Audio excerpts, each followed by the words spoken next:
Así que leemos en Lucas 18:8. Os digo que pronto les hará justicia. No obstante, cuando el Hijo del Hombre venga, ¿hallará fe en la tierra? Al leerla, enfocamos esta expresión, os digo. Es decir, que el Señor Jesús está llamando a sus discípulos, a ti y a mí, a ponderar con interés y seriedad estas sus palabras. Es como cuando uno le dice, mira, atiéndeme, óyeme lo que te voy a decir. Es más o menos la idea.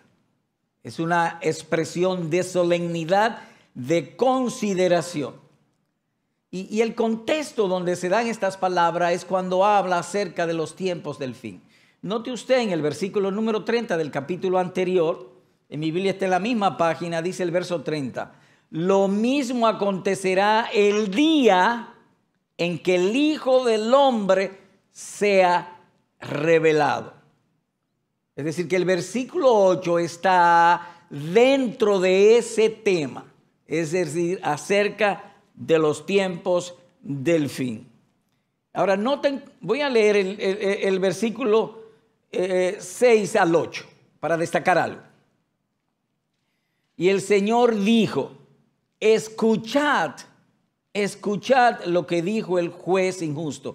Y enfoco esta palabra, escuchad, es un imperativo. En otras palabras, cuando vemos un imperativo en las Escrituras, eso nos está diciendo que debemos hacer un esfuerzo adicional. Recuerdo cuando mi mamá me mandaba a comprar salsa de tomate al colmado de la esquina, me decía, ve a comprar la salsa. Es decir, requiere esfuerzo, no te distraigas, no te pongas a jugar canicas o pelota, no, es a esto que tú vas. Y eso encontramos aquí, escuchad lo que dijo el juez injusto. Verso 7. Y no hará justicia a sus escogidos que claman a él día y noche, es decir, a ti que constantemente está orando que nos libre de los peligros, lo hará, él lo hará. Y finaliza el verso 7. ¿Se tardará en responderles? Os digo que pronto les hará justicia. Noten ustedes que él está hablando aquí acerca de lo dispuesto y el oído atento que tiene Dios para las oraciones de sus hijos, de sus elegidos, de ti y de mí. Ahora bien, voy al verso 8 otra vez. Os digo que pronto les hará justicia. No obstante, sin embargo, pero. Y ese no obstante es una expresión gramatical de contraste. Por un lado, Dios está atento a responder nuestras oraciones. Sin embargo, no obstante, para los tiempos del fin de lo cual estamos hablando, cuando el Señor Jesucristo se acerque, ¿hallará fe en la tierra? De manera que el texto claramente nos está diciendo que se trata de una profecía y lo que nos está diciendo nuestro Señor, por eso dice con toda solemnidad, os digo, es esto, que para los tiempos del fin habrá fe poca y pocos. Una fe débil y pocos tendrán fe. De otro modo no hubiese hecho la pregunta que hace. Es como si yo le dijera a ustedes, voy a comprar un helicóptero. ¿Tendrás dinero? La pregunta no dice que no tendré, pero está implícito. Así que cuando él dice, ¿hallará fe en la tierra? Está eso implícito. Y por eso hemos llamado a esto incredulidad terminal. Nótense ustedes también el versículo número 1 de este mismo capítulo. Leo. Y les refería a Jesús una parábola. ¿Y para qué? Para enseñarles. La parábola es para enseñarles. Y antes de decir lo que vendría, la profecía de lo que está hablando de la fe, para enseñarles que que ellos debían, es un deber, hay que enseñarnos un deber. ¿Y cuál es el deber? Orar. Vuelvo a leer. Y les refería a Jesús una parábola para enseñarles que ellos debían orar en todo tiempo y no desfallecer. Amado y entrañable hermano, en esta época que nos ha tocado vivir, hay ocasiones en que tú has sentido que podías desfallecer. Fue dicho hace miles de años, y si eso fue verdad antes, ahora más. Estamos más cerca y estamos viendo señales proféticas de lo que dice la Escritura. De modo que el pasaje está diciendo dos cosas: que habrá poca fe por un lado, y por el otro lado que el remedio es orar. Para enseñarles que debían orar. Enfoca otra vez el verso 8. Os digo que pronto les hará justicia. No obstante, cuando el Hijo del Hombre venga, ¿hallará fe en la tierra? Esa palabra cuando es una partícula gramatical de tiempo. Tiempo. Así que está diciendo aquí el tiempo en el que Él lo dijo, lo está diciendo aquí. El tiempo también cuando Él venga y una persona, el Señor Jesucristo. Así que en el texto hay todo eso. El tiempo cuando lo dijo, el evento cuando Él venga, la persona, el Hijo del Hombre, y una terrible tragedia. ¿Hallará fe en la tierra? Es obvio, pues, lo que hemos dicho, que a medida que se acerque el final, la fe escaseará. Habrá una época de incredulidad. Por eso hemos dicho, así como hay un cáncer terminal, hay lo que se llama, hermanos, una incredulidad terminal. Y eso es lo que aquí el pasaje claramente enseña. Y él lo dice de una manera que yo lo entiendo como patética y trágica. ¿Hallará fe en la tierra? ¿Cómo expondremos este sermón o esta enseñanza? En dos aspectos. Primero, que vendrá una época de incredulidad sobre la tierra. Y segundo, la oración es el remedio contra la incredulidad. Así que entremos en lo primero. Vendrá sobre las iglesias una época de incredulidad. Un momento, señor predicador, usted dijo ahorita sobre la tierra y ahora me está diciendo sobre la iglesia. ¿Cuál de las dos? ¿A quién le está hablando el Señor? ¿A los discípulos? ¿Y quiénes constituían la iglesia en aquel tiempo? Los discípulos. Entonces le está hablando a la iglesia. En la iglesia vendrá, o la iglesia profesante. Cuando digo profesante, estoy diciendo iglesias que profesan ser del Señor Jesucristo. No me estoy refiriendo a esta iglesia en particular, ni a ninguna iglesia. Iglesia profesante, porque eso es lo que había ya. Los discípulos o la iglesia en aquel tiempo. Y debo decir algo, cuando Él vino por primera vez, es decir, nuestro Señor, a la luz de Juan capítulo número 4, dice que vino a buscar verdaderos adoradores que adoren al Padre en espíritu y en verdad. Cuando Él vino, ¿qué vino a buscar? Fe. Y cuando venga otra vez, ¿qué buscará? Fe también.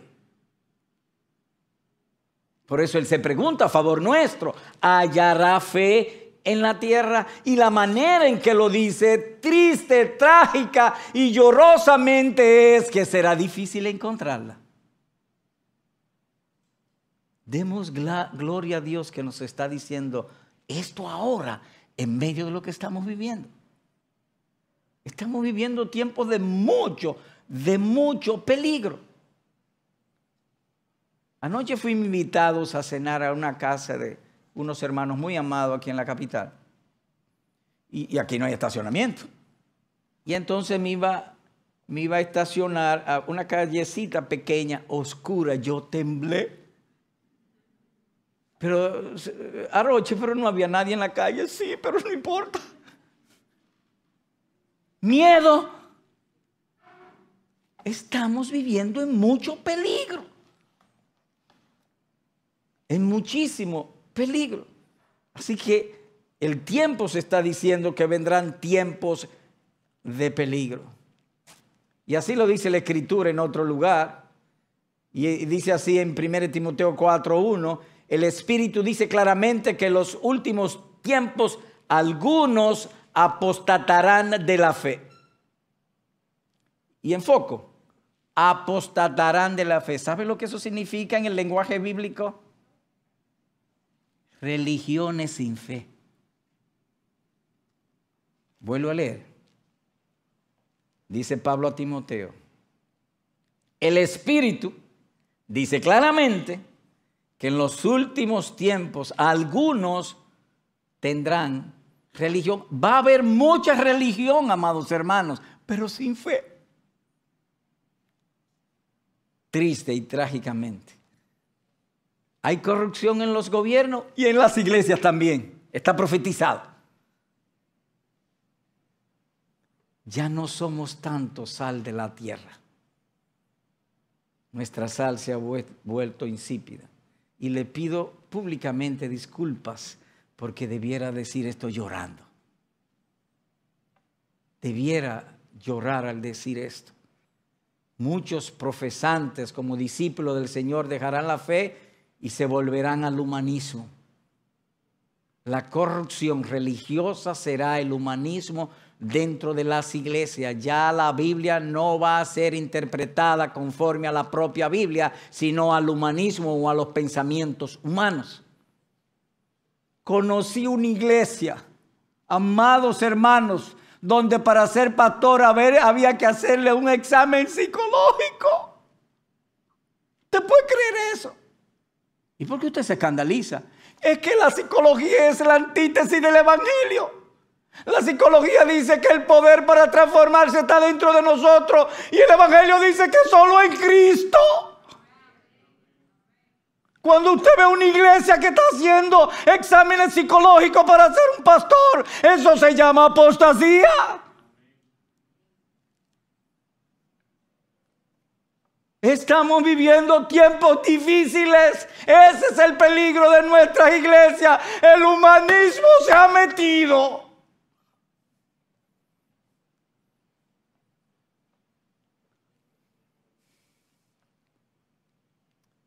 Permítame ilustrar. Le aseguro que si usted estudia la doctrina de los apóstoles, la doctrina teológica de los apóstoles con fe, jamás a un hombre se le ocurrirá llamarse apóstol de Cristo en este tiempo. ¿Por qué se llaman apóstoles? Porque leen las escrituras sin fe. Si una mujer lee el evangelio y el Nuevo Testamento sin fe, fácilmente será pastora. Y como dice en otro lugar, se amontonarán maestros, es decir, pastores conforme a su propio deseo, no conforme a la Escritura. Paul Washer contaba casi llorando en un seminario teológico en Perú, cuando se graduaron, 14 hombres se graduaron y le preguntaron qué era el evangelio y no supieron responder. Estamos viviendo tiempos difíciles. Por eso dice nuestro Salvador con la ternura y dulzura que siempre hay en sus labios: cuando venga el Hijo del Hombre, hallará fe en la tierra. Hermanos amados, ¿cuál es el objeto de la predicación del Evangelio? El objeto de la predicación del Evangelio es producir fe. ¿Y qué es la fe? La convicción de lo que no se ve. En otras palabras, la predicación del evangelio, su fin y su objeto es presentar las cosas del mundo invisible para que el pueblo la vea. Pero si usted deja de presentar un evangelio fiel, no verán las cosas del mundo invisible. Por eso tenemos lo que es mal llamado evangelio de la prosperidad. ¿Por qué caen los hombres que han estado en seminario en el evangelio de la prosperidad? Porque no hay fe. La fe, eso es lo que hace el Evangelio. El Evangelio me abre los ojos, la convicción de lo que no se ve. La fe viene por el oír y el oír la palabra de Dios, la realidad del mundo espiritual. Amar al hermoso Salvador y nunca lo hemos visto. Creemos que Él nos salva y todavía la salvación no está en nosotros. No hemos entrado a la gloria, pero lo creemos aunque no la vemos. Esa es la función de la predicación. ¿Pero hay eso en los púlpitos? No. Tristemente, no. O trágicamente, no. Las cosas invisibles no tendrán ninguna evidencia o persuasión en el corazón, a menos que el predicador la presente.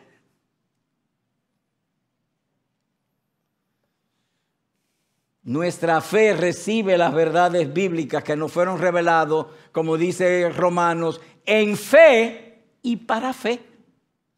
Es decir, ambas cosas. Pero ahora lo que la gente quiere son dones, y los dones que brillan. Un santo del pasado dijo, y cito sus palabras: con fe un hombre ve todo, recibe todo, está contento con todo, ama todo que venga de Dios.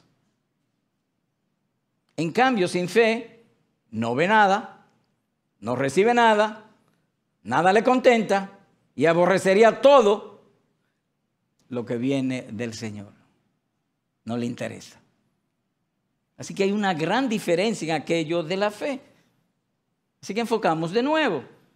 Os digo que pronto les hará justicia. No obstante, cuando el Hijo del Hombre venga, ¿hallará fe en la tierra?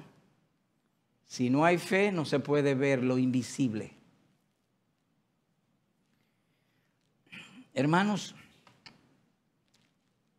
una de las evidencias de que la fe se ha debilitado a la luz del pasaje es la carencia de oración. Vuelvo al versículo 1 del capítulo 18, por favor.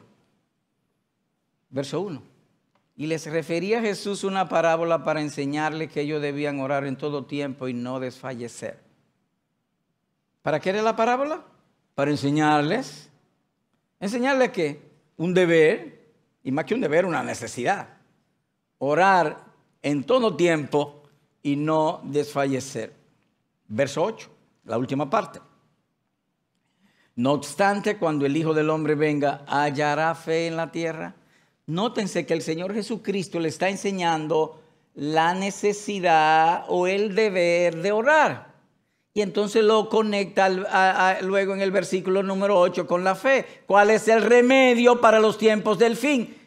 La oración.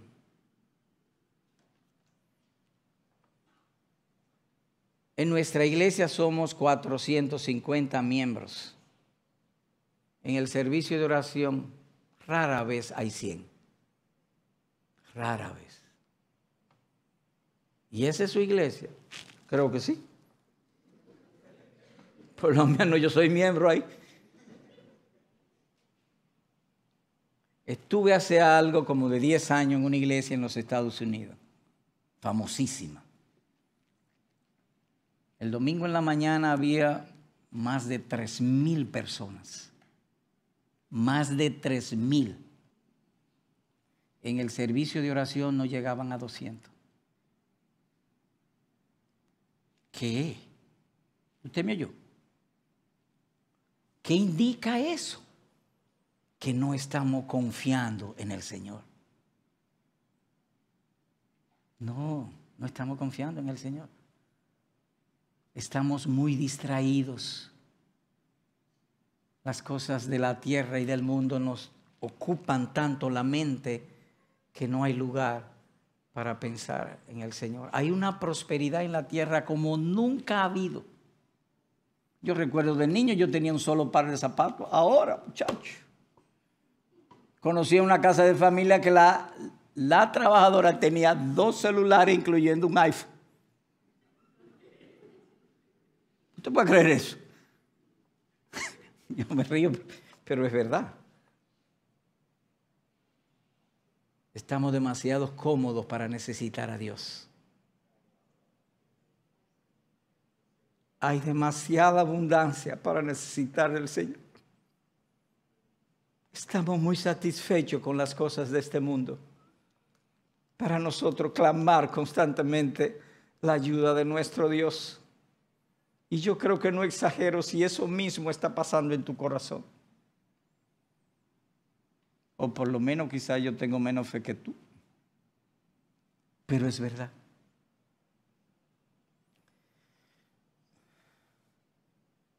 Permítame leerle esto. La interpretación humana de las Santas Escrituras será la corrupción que invadirá la iglesia. La adoración bíblica será sustituida por métodos psicológicos y mercadeo religioso. Una carcoma corrompiendo las columnas de la casa del Señor. La Biblia será interpretada por razonamiento humano, no con la luz de fe o del Evangelio de Dios. Así que, en primer lugar, hemos hablado de que vendrá una incredulidad terminal o un estado de poca fe antes del regreso del Señor Jesucristo. Sin embargo, entre líneas, vemos que nuestro Señor se deleita en salvar. ¿Y por qué se deleita en salvar? Porque me está diciendo qué hacer para cuando venga el peligro. Él me quiere salvar. Y cuando digo salvar, la salvación tiene tres aspectos. Tres. Cristo me salva de la culpa del pecado. Cristo me salva del dominio del pecado. Y Cristo me salva de las consecuencias del pecado. En otras palabras, hay una persona que es iracunda, mentirosa, le gusta lo ajeno y se convierte al Señor Jesucristo. Tiene una discusión, surge otra vez el ser ira o iracundo otra vez en su corazón, pero lo restringe, porque Cristo le salvó.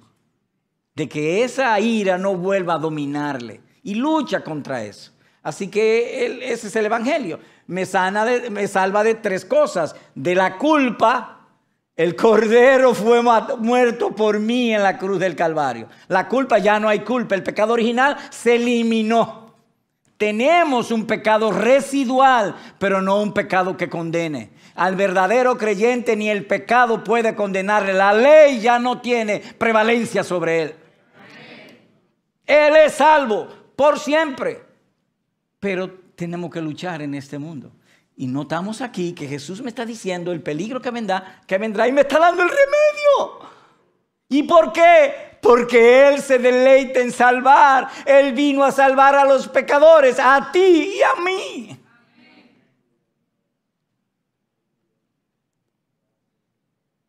Ahora, ¿cuál es el remedio para esta debilidad en la fe? Primero es ver al Salvador. Oiga su nombre, Salvador. Como he leído antes, les refería Jesús una parábola para enseñarles que ellos debían orar en todo tiempo y no desfallecer. Así que lo nuestro es orar. Recuerdo y aprendí esto del pastor John Piper, estando una vez en su iglesia. Hablamos un asunto con él y entonces para que orara por nosotros y él dijo, no hay que esperar, vamos a orar ahora mismo. Y ahí mismo oramos. Eso se llama tener un espíritu de oración. Es decir, inmediatamente venga la necesidad, orar. Y son dignos de elogio nuestros hermanos que caminan. Yo no sé si llamarle a esto es selva o tránsito, pero caminan en la calle. Y constantemente en la calle están conduciendo el vehículo y al mismo tiempo orando. Eso es hermoso, eso se llama un espíritu de oración. Cultívalo, manténlo siempre. Depender del Señor en todo. Quisiera en esto del remedio, voy a leer en el capítulo anterior los versículos 30, 28 y 30. O 28 al 30. del remedio. Estamos considerando el remedio y de los peligros a que estamos enfrentados. Leo. Fue lo mismo que ocurrió en los días de Lot. Comían, bebían, compraban, vendían, plantaban, construían. Verso 30. Lo mismo acontecerá el día en que el Hijo del Hombre sea revelado. Y esta palabra día debe entenderse aquí a la luz del contexto, época. Es decir, en la época previa al Señor Jesucristo, los pecados prevalecientes van a ser estos. Oiga, qué peligro tan grande. Oiga los pecados. Comían, bebían, compraban, vendían, plantaban y construían. ¿Y quién ha dicho que eso es pecado? Hermanos amados, el hombre nada más tiene dos maneras de adorar. O adora al Creador o adora a las criaturas. Adora al Creador o adora a las criaturas. Lo que el Señor Jesucristo está diciendo es que va a haber una idolatría desenfrenada. No es tan fácil cuando yo estoy comiendo, si estoy comiendo con moderación o si estoy comiendo con glotonería. Eso es difícil. Y lo mismo al beber, lo mismo al comprar. Hay gente que tienen impulso, entran a los sitios y tienen que comprar y si no compran salen incompletos. Se sienten incompletos. ¿O no es así? Así que son tiempos peligrosos. Muy peligrosos.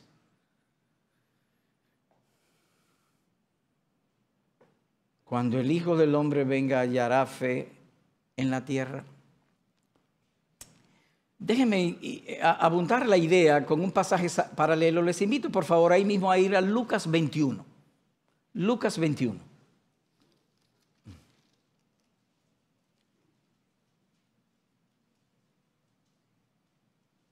Alcántara, si me paso de tiempo me enseña.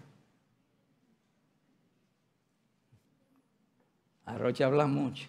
No, pero voy a tratar de ser considerado. Verso 34. 21, Lucas 21, 34. Abundando sobre el asunto. Estad alerta. Vuelve el imperativo, ¿lo ve? El imperativo, hay que estar alerta. En otras palabras, aunque no lo querramos, tú y yo somos serenos. Serenos que le llaman, o guachimanes, guardias. Sí, porque tenemos que estar alerta igual que ellos. Pero en el sentido espiritual. Estad alerta, no sea que vuestro corazón se cargue con disipación y embriaguez.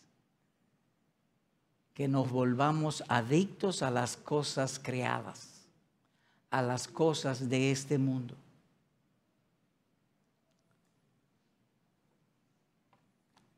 Yo creo, de lo que conozco de la historia, creo que en ningún lugar de la historia ha habido tanto desarrollo tecnológico y avance a favor del bien humano como ahora. No creo que en el pasado existiera eso. Nuestra familia teníamos un amigo, lo llevaron al médico en emergencia un día. Él tendría en ese tiempo como 60 años de edad y ya iba a morir porque se le estrecharon, creo que las arterias.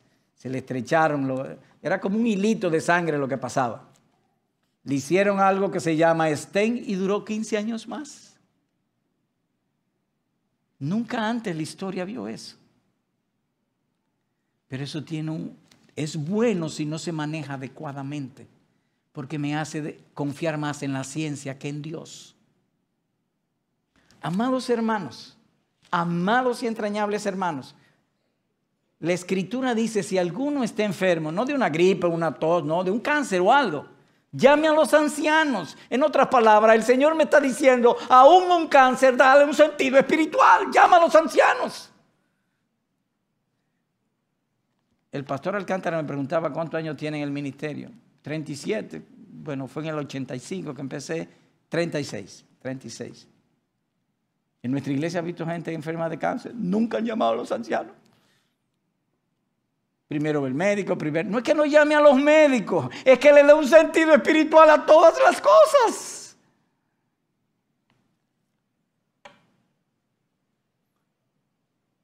Y eso es frecuente. Estamos dependiendo más de la tecnología y esas cosas. Y son buenas.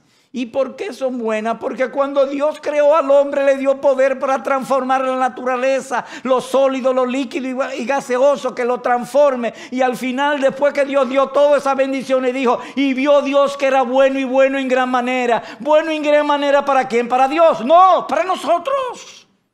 De manera que es función del hombre transformar la naturaleza para el bien del hombre, pero al mismo tiempo sin olvidarnos del Creador. Entonces la fe nuestra se ha debilitado. Definitivamente se ha debilitado. Y yo no digo esto para avergonzarte, no. Dios me es testigo. Digo esto porque tú y yo lo necesitamos. Yo creo que vivimos en la misma época y con los mismos peligros.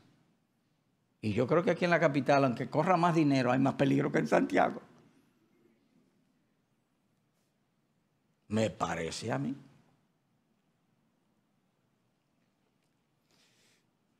Vuelvo a leer el 34.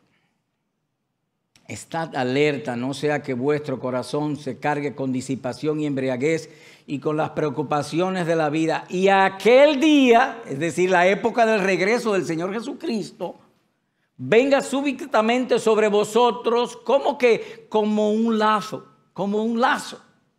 ¿Y por qué me dice eso? Verso 35, el argumento, la razón. Porque vendrá sobre todos los que habitan sobre la faz de toda la tierra, creyentes y no creyentes. Viene un lazo, si no es que ya empezó. Viene, amado hermano, un lazo espiritual de tinieblas sobre toda la tierra. Si usted lee Primera de Reyes, capítulo 14, versículo número 23, dice así la Escritura: Israel se entregó a la idolatría como nunca antes. Tenía un altar debajo de cada árbol frondoso. Yo creo que aquí en el Mirador hubiese como 40 altares, porque hay tantos árboles frondosos. Y ellos hacían un altar debajo de cada árbol frondoso. Y agrega esto allá en Primera de Reyes: y surgieron los sodomitas. ¡Oh! Que el caldo de cultivo para que crezcan los gays es la idolatría. Entonces nos preguntamos, ¿hay muchos gays ahora? Sí. ¿Y qué significa eso? Que hay mucha idolatría. ¿Lo ven ahí? Como un lazo vendrá sobre la tierra. ¿Cómo puedo yo librarme del comer, del beber, del vestir, del comprar y de vender y verlo como pecado cuando se pase de la regla de la moderación? A menos que Cristo me ayude. ¿Cómo detecto yo pecado en eso? En algo que me es necesario.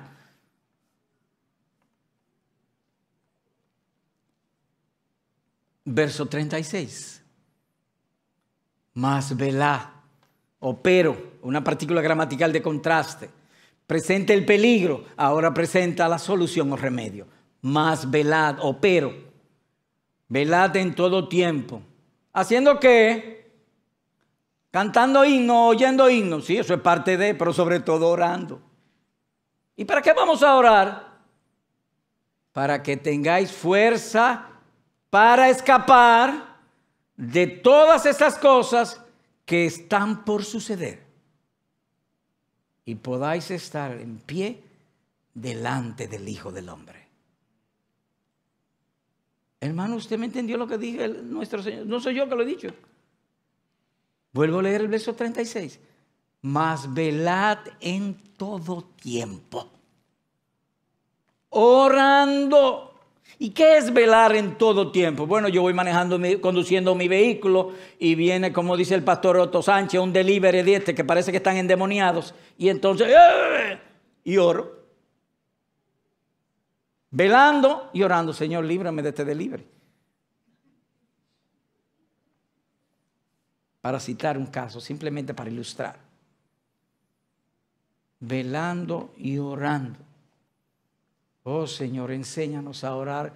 Derrama sobre tu pueblo espíritu de gracia y oración. Que en todo tiempo dependamos siempre de Él. Y dice el texto, vuelvo otra vez al verso 36. Noten el verso 36. Mas velad en todo tiempo orando para que tengáis que fuerza. Oh, si es para que... Yo recuerdo que mi mamá me daba un tónico cuando era chiquito que se llamaba Wampole. ¿Y para qué era? Para darme fuerza, un reconstituyente. ¿Y por qué te lo daba? Porque yo era débil. Yo era flaquito, me decían palillo. De manera que no hay fuerza a menos que el Señor me la dé. Para que tengáis fuerza. Dice claramente aquí el versículo. ¿Y qué se va a hacer la fuerza? Escapar. ¿Y escapar de qué? Del lazo. Del lazo. Los otros días estaba viendo un documental y entonces había en el documental una rata y una culebra. Y la culebra atacó a la rata.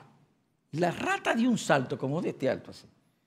Y el comentario era una rata ninja. Yo no sé qué es eso, pero parece que es de los que vuelan. Y escapó. Ahora, ¿por qué escapó? Porque tenía fuerza. Tenía fuerza para levantarse y huir. El Señor ha prometido que si tú multiplicas la oración, Él te dará fuerza para escapar. Como dicen por ahí, hagamos la voluntad de Dios y dejemos los resultados en su mano.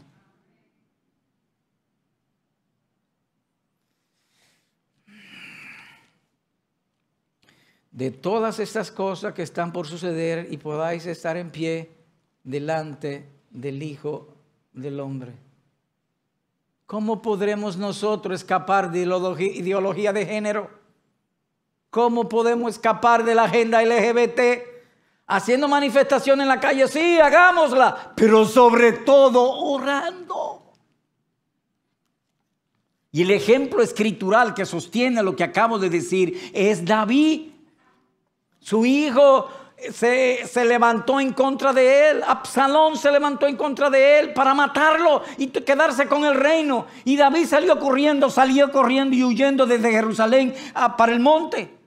Y entonces viene un mensajero y le dice a David, Ahitofel está con tu hijo. Ahitofel era el cerebro de David, era el consejero, el canciller, un hombre muy sabio, un Bill Gates poderosísimo de esta época. ¿Qué hizo David? Devolvámonos a Jerusalén para que luchemos contra Ahitofel. No, oró. Porque hay cosas en la vida que tú y yo no podemos enfrentar a menos que Dios la enfrente por nosotros. Y David oró y le dijo, Señor, te ruego que frustre, que haga estúpido los consejos de Ahitofel. Y Dios lo hizo. Y David volvió a Jerusalén a reinar. Hay cosas que no puedo. ¿Cómo puedo yo con las naciones? ¿Cómo puedo con las Naciones Unidas? ¿Cómo puedo con la agenda de Washington? ¿Con la agenda de la Unión Europea? No hay manera. Orando. Orando. Que tenemos vacunas, sí, nos vacunamos, pero sobre todo, Señor, líbranos, quita la pandemia, porque Él fue que la mandó. Una cosa esencial en la vida creyente es lo que el Señor le dijo a Moisés y a los hijos de Israel en Deuteronomio. Jehová da y Jehová quita. Él da en su bondad y quita en su justicia. Y como la misericordia triunfa sobre la justicia, cuando Él nos manda una adversidad, oramos. ¿Y para qué oramos? Para que en su misericordia la justicia baje y me quite el mal. ¿Entendido? Yo voceo mucho, nadie se asuste conmigo. Los ibaeños son así. Yo no sé si Huachintico es así, pero yo soy así.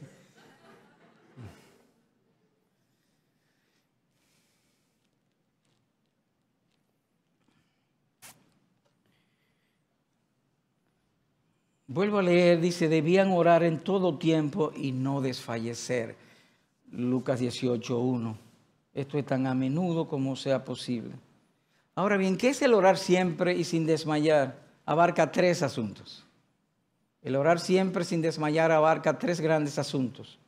Un espíritu de oración, una vida devota al Señor y frecuencia en la oración. Es decir, a mí me impactó cuando John Piper dijo, no, pero vamos a orar ahora mismo, el trono de la gracia está abierto para nosotros. Un 24/7, como dijo el pastor Alcántara hace un rato. Eso es un espíritu de oración. No hay que esperar la casa para orar. Yo iba a predicar hoy, yo no estoy en mi casa, yo estaba ahí sentado orando. Y tú también cuando vienes. Pero no solamente aquí, siempre es desarrollar ese espíritu de oración. ¿Cuándo fue la última vez que tú ayunaste?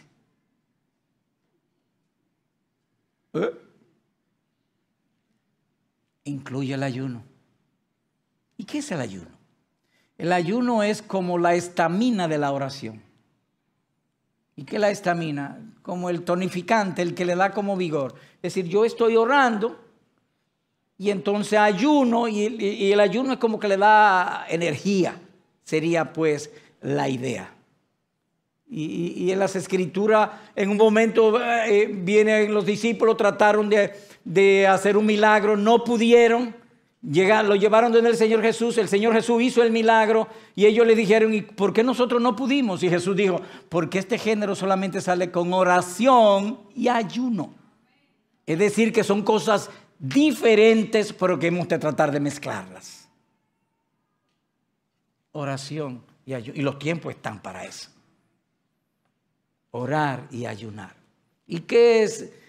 ¿Cómo puedo yo ayunar? Bueno, esa se la voy a dejar a Eduardo o a Alcántara.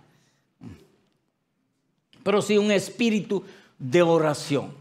Y si usted lee Nehemías capítulo número 12, el profeta Nehemías estaba prohibido que los que estaban alrededor del rey se entristecieran. El rey entra, Nehemías era sirviente del rey, de los directos que estaban con el rey, y le dice el rey a Nehemías, ¿y por qué está triste? Nehemías tembló, porque a los que están tristes le volaban la cabeza, lo mandaban a matar. Nadie puede estar triste en la presencia del rey. Así era esa cultura en aquel tiempo. Y dice la escritura esto tan hermoso. Y ahí mismo Nehemías oró y luego dijo al rey. Oró en su corazón y luego habló. Ahora, ¿qué quiere usted enseñar con eso? Eso es lo que llamaríamos un espíritu de oración. En otras palabras, cuando él vio el peligro y que el rey podía mandarlo a matar, inmediatamente oró. Le salió, no tuvo que irse a trancar. Mire, rey, espera un momento, déjeme ir a orar allí. No, ahí mismo. Tenemos un 24/7 frente al trono de la gracia. Animémonos a orar, a rogar siempre. Siempre.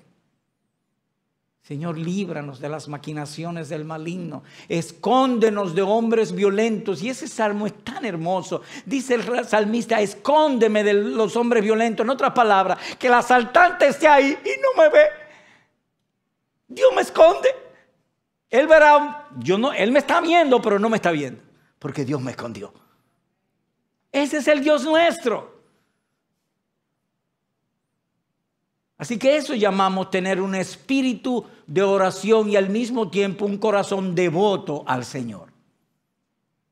Espíritu de oración y devoto al Señor. Y frecuencia también en orar.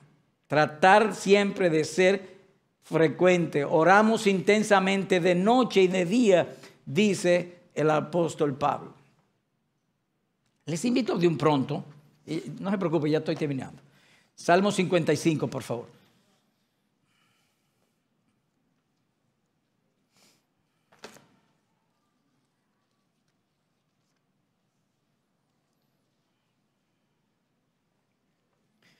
Salmo 55 y el verso 17.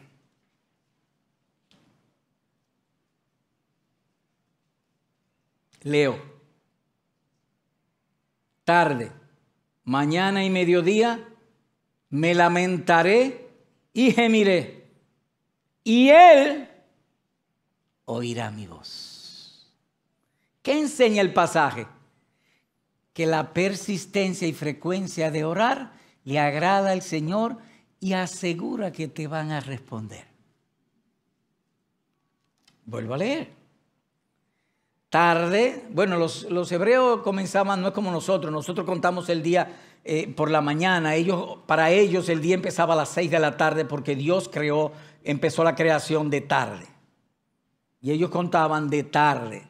Y Él dice, tarde, mañana, al otro día y mediodía. Ahora hay una enseñanza que puede ser extraída de este pasaje y es el siguiente. Es casi imposible que de una primera vez mis oraciones lleguen al trono de la gracia. Es casi imposible. Y eso da a entender David aquí. Es decir, que es casi imposible que llegue de una vez y entonces él ora 3 veces. Y permítame ilustrarlo. Imaginemos esa pared de madera. Yo voy a clavar un clavo. Tengo un clavo y un martillo. Y entonces pongo, ¡pam! Primer martillazo y entró 1/3. Es decir, el clavo tiene 3 pulgadas y entró la primera vez 1 pulgada. Le doy otro martillazo. ¡Tum! Entró otro tercio más, van 2 pulgadas. 2 pulgadas, arocha. Y luego, ¡pam! El tercero y entró la tercera. Y eso es lo que David está diciendo aquí. Cuando nosotros oramos con persistencia, estamos haciendo una confesión implícita que somos débiles. Y en la gracia, la debilidad no es un perjuicio, es una ventaja. Bástate mi gracia, le dijo el Señor al apóstol, porque mi poder se perfecciona en la debilidad. Vuelvo a leer. Tarde, mañana y mediodía. Me lamentaré y gemiré, y Él oirá mi voz. Persistencia en la oración. Porque cuando yo oro una sola vez, que yo me creo que soy muy capaz. Pero si yo tengo que persistir, se afina la sinceridad de lo que quiero y confieso implícitamente que soy débil y lo necesito.